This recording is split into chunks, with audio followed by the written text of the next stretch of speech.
Hi guys. Oh my god. It's been one of those days.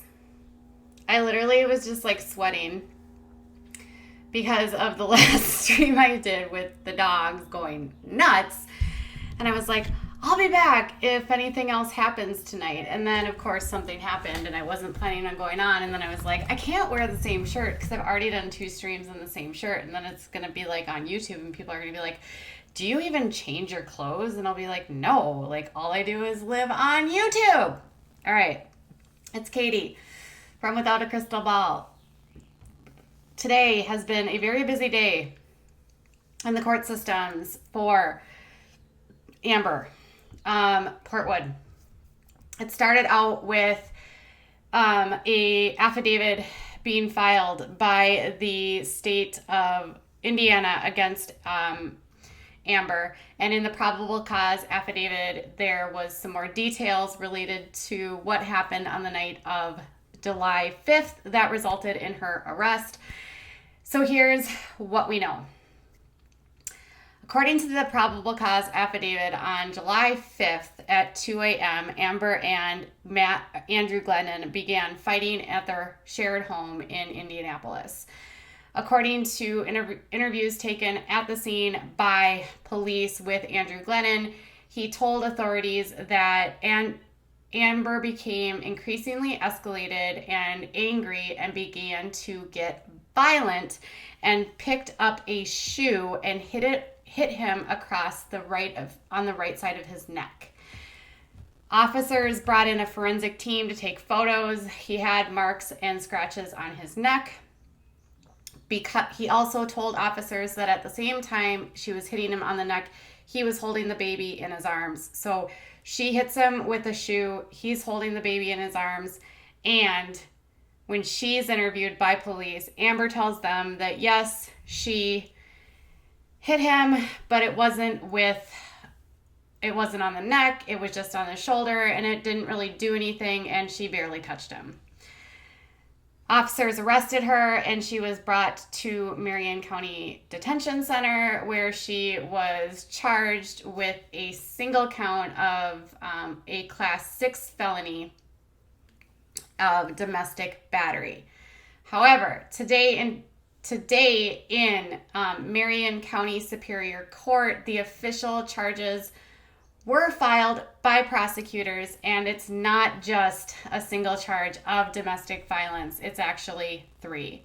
So if you remember, her 2011 charge against Gary Shirley also contained 3 felony charges, and this one also contains 3 felony charges.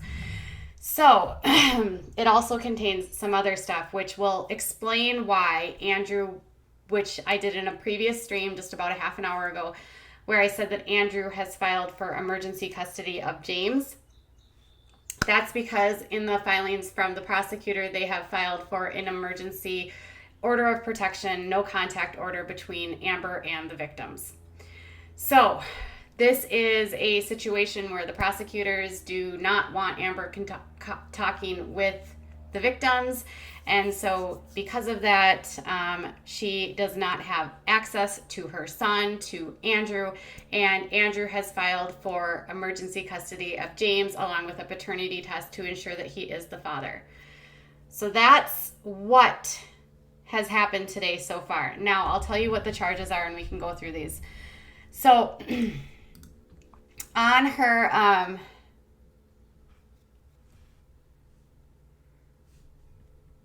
hold on a second. Okay. So on the court docket, it says that she has a type F6 felony chart. It was filed on today's date. Basically, what she is being charged with is 1 count of domestic battery because she is a felon. So this is the first charge. It says domestic battery, same as 6700. It has a prior conviction of the same sort. So she's getting a felony domestic battery simply because she's already a convicted felon. So that's the first charge. Second charge is criminal recklessness committed with a deadly weapon. So this charge is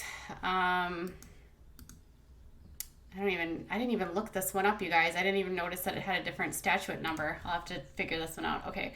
So this one is because she used a shoe when she hit him. And this is also a level 6 felony in the state of Indiana. Criminal recklessness. Whoops, hold on a second, you guys. And then the third one is another felony of a class 6 felony for domestic battery involving a child under the age of 16. So there is 3 charges here. That's actually a pretty big deal. So I'm trying to figure out what the actual sentencing could be for the second charge. I know what the sentencing is for the other 2 charges.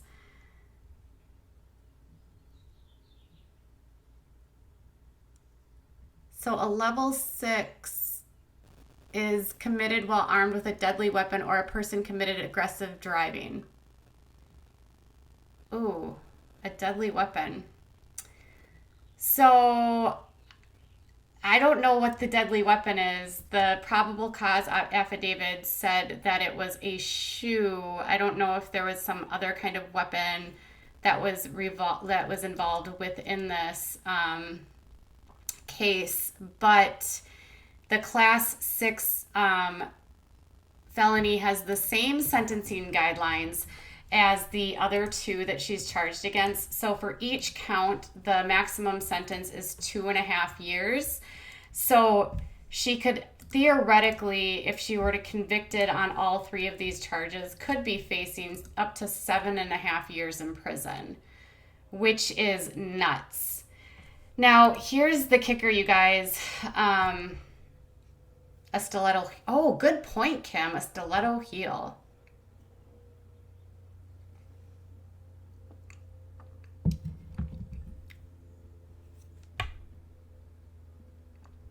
I bet you, yeah, dreadlock, you're probably right. I'm sure it is related to a wanting her to take a plea deal. So here's the deal. If convicted on all 3 charges, like if she were to like go to a jury trial and like plead guilty to all of them, she would have a sentence of up to 7.5 years. Now that would be like if the judge decided to be an asshole and give her the penalty for each single felony. Sometimes in these cases, judges will do concurrent sentences. So for each felony, it's like 2.5 years and you do them at the same time.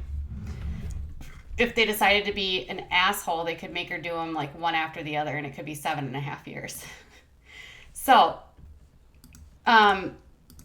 now what this means, now when we look at her, let me look at her last case against Gary because that's in here too.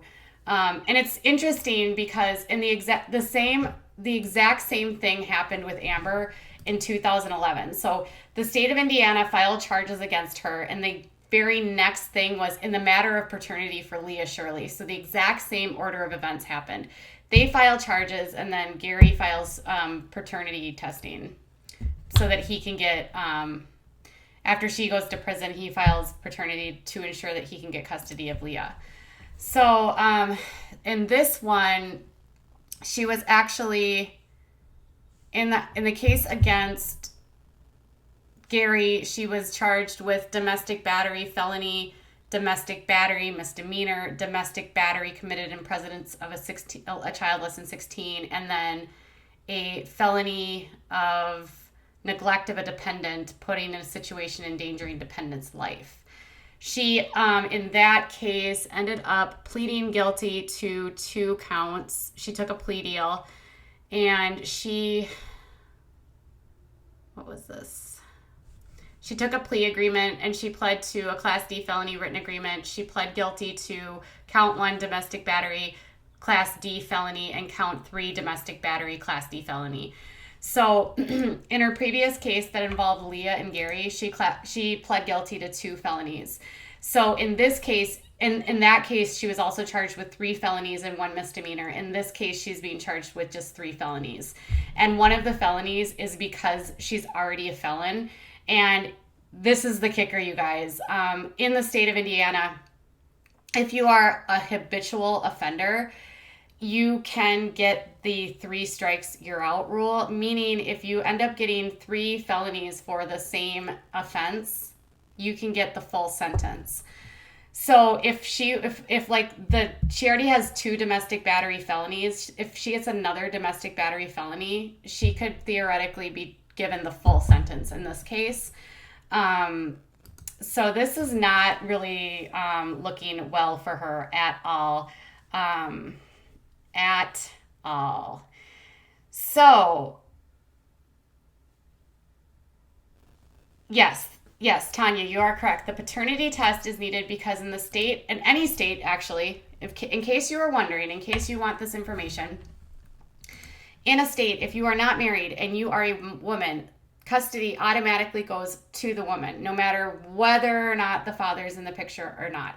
So in this case, because Andrew and Amber are not married, custody of James is automatically with Amber. However, now that the court has placed a no contact order between her, James, and Andrew, he needs to establish his own custody of James because Amber doesn't get access to him. CPS has opened an investigation into Amber.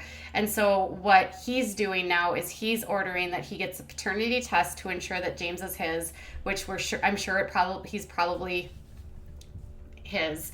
I saw a couple comments earlier today and it said, wouldn't it be crazy if Matt was the father? Oh my God, Lord help us. I mean, I don't even believe in God, but Lord help us if that were true. That would make this story even 10 times worse. Let's just stick with the fact that it's probably Andrew's kid. So they will establish his paternity, and then he will be granted emergency custody and given like that. Now, the interesting thing with the no contact order is typically if they share a home, that means she can't be in the same vicinity as James and Andrew. So who knows where she's staying at this point if there's a no contact order in place. Now, tomorrow is the court date for her arraignment, and a judge will likely rule. So they've put in a motion for the no contact order. And that means tomorrow in court, the prosecutors will ask the judge. The prosecutors will basically present the evidence to the judge, tell them what they're charging her with. And then they'll ask the judge and say, we filed a motion for a no contact order. And then the judge will typically grant the no contact order given the severity of the crime. Because she's already done this before, she's probably going to be considered, the judge and the prosecutors in this case are not going to be as nice to her this time because this is her second go round with them. And meaning that she's just not learning at all. And it's sad. Because think of it this way. I mean, when she went to jail the last time, that's basically when her relationship ended with Leah. She went away for 17 months, and that's when Gary became the full guardian of Leah. And it was after her release from prison that Gary didn't allow her to have a lot of access to Leah. And to this day, Gary, I think it's really up to Gary in terms of when he allows Leah to go over there and when he doesn't. If you watch Teen Mom, it's very clear that Leah and Amber have a very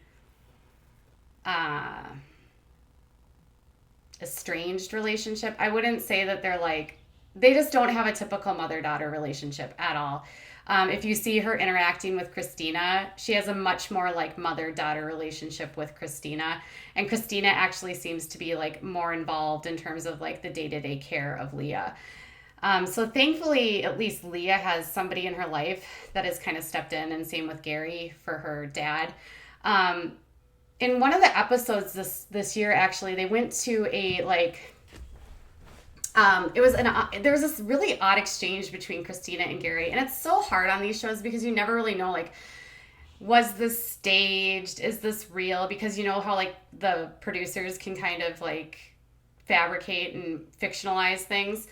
But they really did go to this thing because I was on Christina's Instagram and this really did happen. So they had this like bingo night, like mother-daughter bingo, and Leah asked Christina if they could invite Amber. And so Christina asked Gary, and Gary said that was fine. And so then they invited Amber, and Amber went with them, and Amber took her to dinner beforehand, and then they met Christina later for the bingo.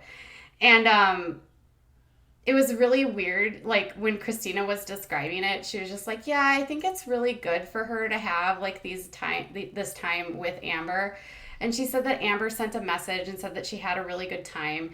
And then like Christina's like, and then she said, we hope we can do this more with her.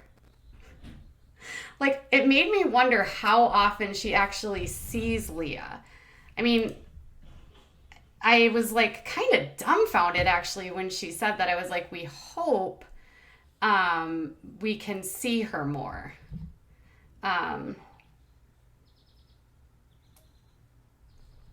So thankfully, then they ended up going to James's birthday party, like the next episode, which was also weird. I don't know if you watched that episode, but I don't think Amber has any friends anymore, you guys. Like, I don't think she has anyone left in her life at all, because she had a first birthday party for James, and the only people that went are her mother and Gary and Christina and Leah, and like Gary and Christina's kids. I was like, you don't have any friends you would invite to this? You don't have, where's your cousin? Doesn't she have a cousin named like Crystal? That she's supposed to like, that she's always complaining to when she's sitting on her couch. So I was actually kind of, she would have to get off the couch to socialize, to have friends. It made me super sad to realize, and listen, you guys, I can't complain because I don't have a lot of friends either. I spent a lot of time at home, but I have a different excuse, y'all. Like, my son's medically fragile, and we are always in and out of the hospital. So, like, my life just isn't conducive. My whole house looks like a hospital. And I showed you, if you didn't watch the video about me organizing his closet, that will give you kind of an inside look into, like, what my son's life looks like.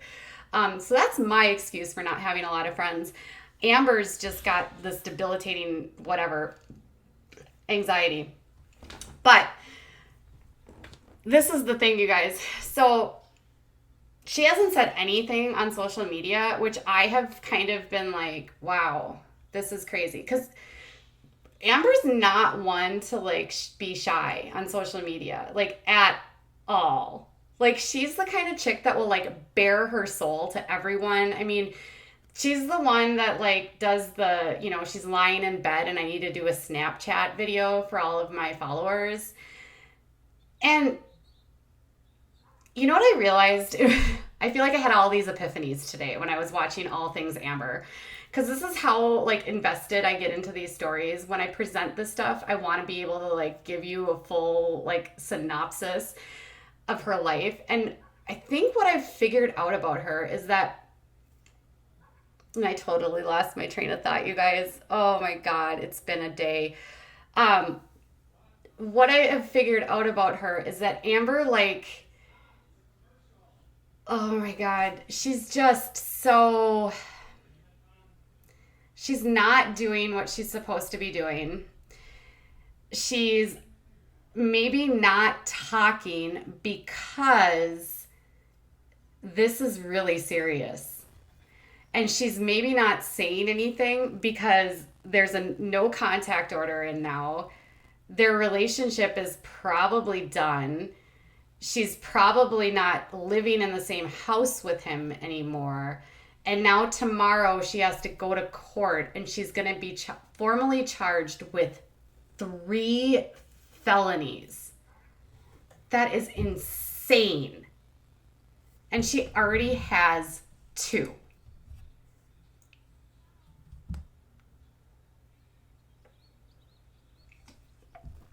I'm sure part of her not talking, and I see that in chat, is that she probably is embarrassed, and that might be a part of it.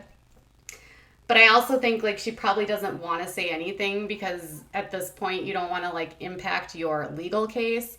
And if she has a no contact order, you're not actually, I only know this because I had to get a restraining order against someone at one point in time. But when you have a no contact order, that means that you're like, you can't even really like talk about that person online or try to communicate with them online. And so that could be another reason why she's not saying anything online. Um, I'm actually, I'm really surprised that the bail was so low in this. It was like $2,500 given the fact that it's 3 more felonies. Um, I'm like dumbfounded. And I'm also dumbfounded that MTV hasn't said anything.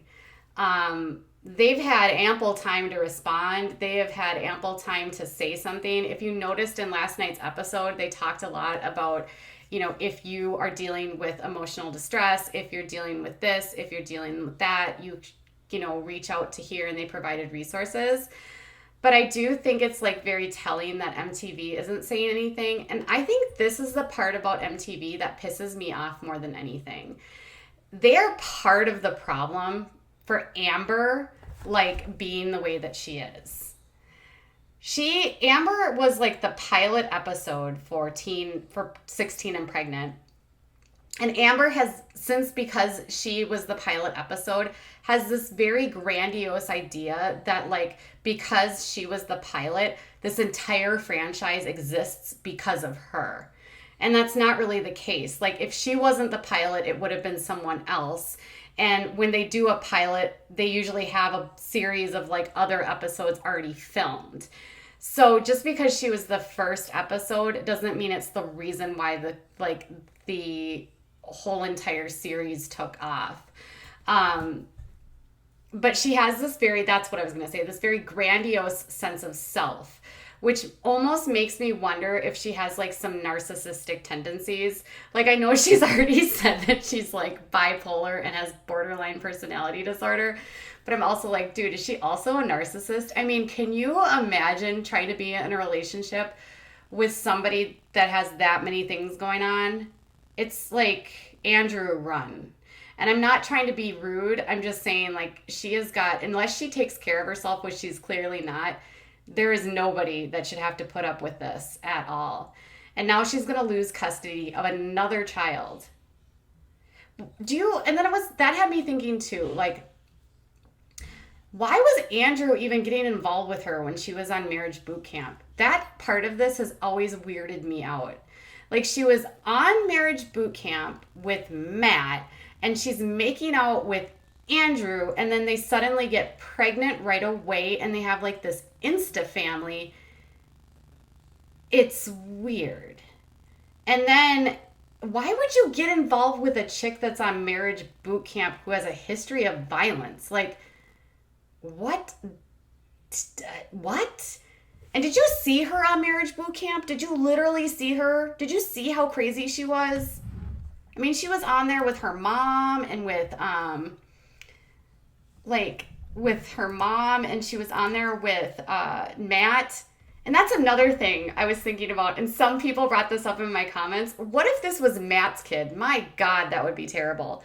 But anyways, like, she's literally at marriage boot camp trying to salvage her relationship with Matt, who is such a POS, and she sleeps with Andrew, and then they get pregnant. So is Andrew just really stupid? Is he an opportunist? Is he just naive? I get this really weird sense about Andrew just watching a few episodes. And if you watch my channel at all, you'll know that I'm like really not into alternative medicine, and I hate people that do, I don't hate people, but I hate people that like push detoxes. Because listen, you guys, you don't need to do a liver detox. Your liver will detox by itself. You don't need to do any detoxes, like literally, unless you're doing a medical detox as prescribed by your doctor of a medication. But detoxes are useless. And did you see the episode where he drank some sort of like juice that basically made him have butt pee, and he had to pull over into a parking ramp and he pooped in the ramp? Did you guys notice that? That was so gross. And this is going to be the guy that has custody of James.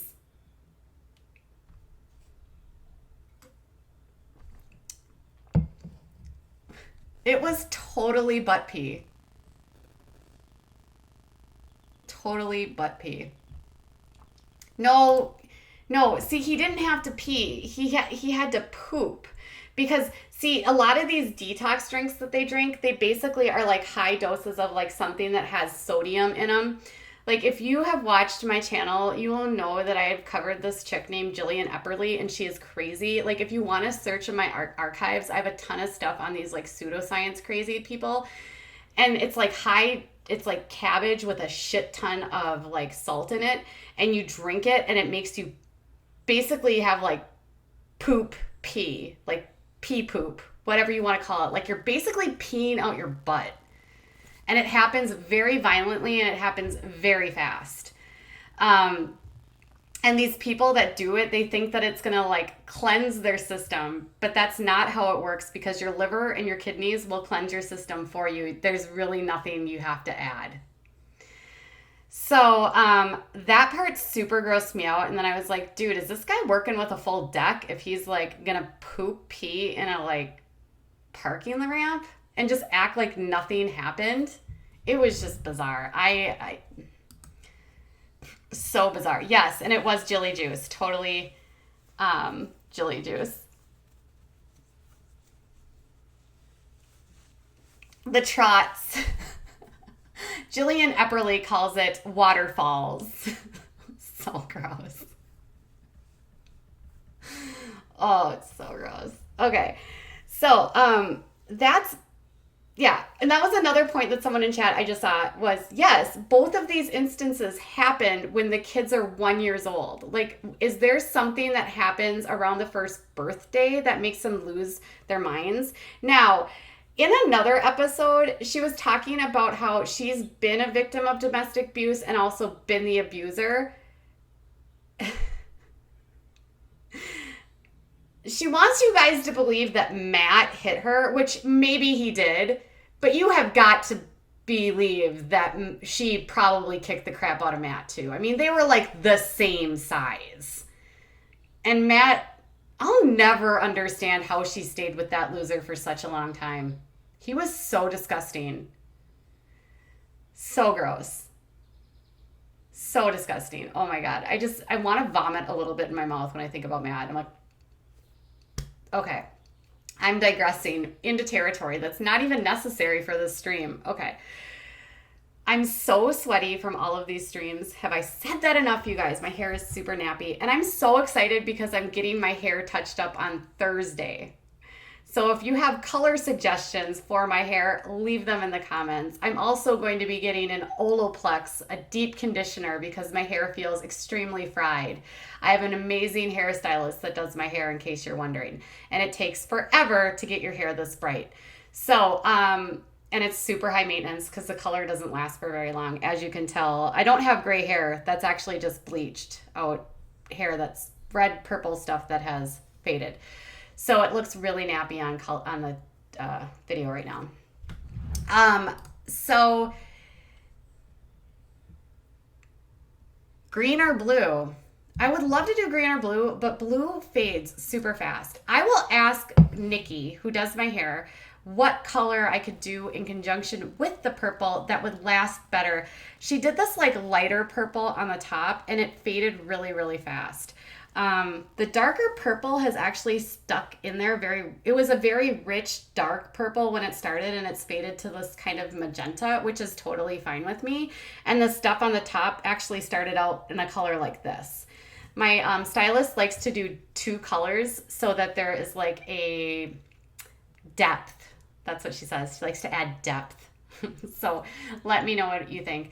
So tomorrow's going to be a big day for Amber. She's going to be in court listening to the 3 charges against her. And I'm dumbfounded. Like, I don't think anyone brought this stuff up with the deadly weapon thing. Like, that was never discussed in any of the media outlets.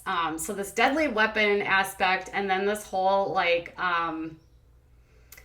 habitual offender felony, that's scary, you guys. She's in deep SHIT right now. And I've already sworn. I don't know why sometimes I swear and sometimes I don't. So that's the skinny on this. I can't believe this is my 3rd effing stream about Amber today. Could I talk about Amber anymore? But everything is happening so fast with Amber. I can't even contain myself. So tomorrow I'm going to keep my eyes out and ears out for what happens in court. I'm expecting that the judge will likely grant the order of protection, and then more than likely Matt will get full custody. It will be interesting to see what happens in terms of the case, whether or not she's going to plead out at this point or she's going to go to trial. I mean, if she pleads, that's basically she's going to go to prison. Think about that. If she pleads, she's going to just be like, bye, for 2.5 years. So if you're wondering if MTV is going to fire her, I don't think they have to. She's just going to be in prison. Gross. And she talks about prison all the time. Maybe she missed it. You know, sometimes I wonder for people that are like this, that have such a hard time with structure and taking care of themselves, I almost think that sometimes prison's not a bad place for them because it forces them to live in a structured environment. Maybe that's why she thrived there the last time. I don't think she's the kind of person that's had a lot of structure in her life, to be honest. And clearly she has no ambition. So we'll see. This is probably going to affect her future business launches that she's been talking about with nail polish. I guess that's going to go out on the back burner. So if you were waiting to get some nail polish from Amber, you might have to find a new nail polish person. Just go to Target. It's probably cheaper. All right, you guys, I'm done for the day. I can't believe how talked out I am about Amber, but this has been such a busy day. Thank you so much to all of my new subscribers. Make sure that you follow me on Twitter. I'm at WOA Crystal Ball. As always, make sure to check out the community guidelines so that you understand like the appropriate ways to interact on chat.